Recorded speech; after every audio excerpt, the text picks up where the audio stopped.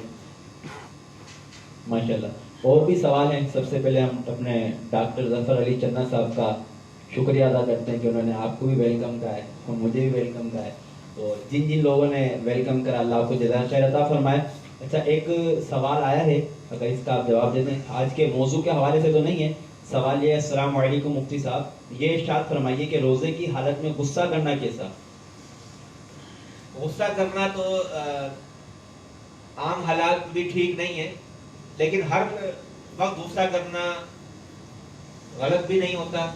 بعض ایسے معاملات ہو جاتے ہیں کہ جن میں غصہ کرنا ضروری ہوتا ہے، شرعی مسائل جیسے ہوتے ہیں، یا کچھ احکام جو اللہ تبارک تعالیٰ نے ہم پر فرض کیے ہیں، جب اس کی تابعداری نہیں کی جا رہی ہو یا اس کی خلاف ورزی کی جا رہی ہو، جس کو ہم امر بالمعروف و نہی عن المنکر کے اندر بھی شمار کر سکتے ہیں، ان معاملات میں غصہ بھی کیا جا سکتا ہے۔ لیکن روزے کی حالت میں غصے کے حوالے سے جو سوال پوچھا گیا، اس کا جو عمومی مطلب میں سمجھا وہ یہ ہے کہ جب روزے کے عالم میں انسان بھوک پیاس کے اندر ہوتا ہے، خصوصاً عصر کے بعد جو مغرب تک کا ٹائم ہوتا ہے، اور جب بازار میں سودا لینے کے لیے جاتا ہے بندہ، اور وہاں پر جاتے ہوئے کسی سے کندھا ٹکرا جائے، یا کسی چیز کی خریداری کے دوران جو دکاندار ہے وہ آپ کی طرف توجہ نہیں دے رہا، تو آپ کا پارا جو ہے وہ آسمان پہ چلا جاتا ہے۔ تو یہ جو کیفیت ہے یہ اس لیے ناپسندیدہ ہے کیونکہ روزے کی جو اصل ہے یہ اس کے خلاف ہے۔ روزے کا جو اصل ہے وہ ہے صبر، جیسا کہ حدیث مبارکہ میں بھی رسول اللہ صلی اللہ تعالیٰ علیہ وسلم نے فرمایا کہ روزہ صبر ہے، اور صبر کا بدلہ کیا ہے؟ جنت ہے۔ تو روزے کی حالت میں غصہ کرنا عام حالات کے مقابلے میں زیادہ ناپسندیدہ اور کبھی فعل شمار کیا جائے گا۔ کوشش کرنی چاہیے کہ اپنے آپ کو کام رکھیں، کول رکھیں، اور جو بھی حالات ہوں اس کو خندہ پیشانی کے ساتھ، کیونکہ اگلا بھی روزے سے، آپ بھی روزے سے ہیں، تو آپ نے کوئی احسان نہیں کیا، اگلا بندہ بھی روزے سے۔ ماشاءاللہ۔ ہاں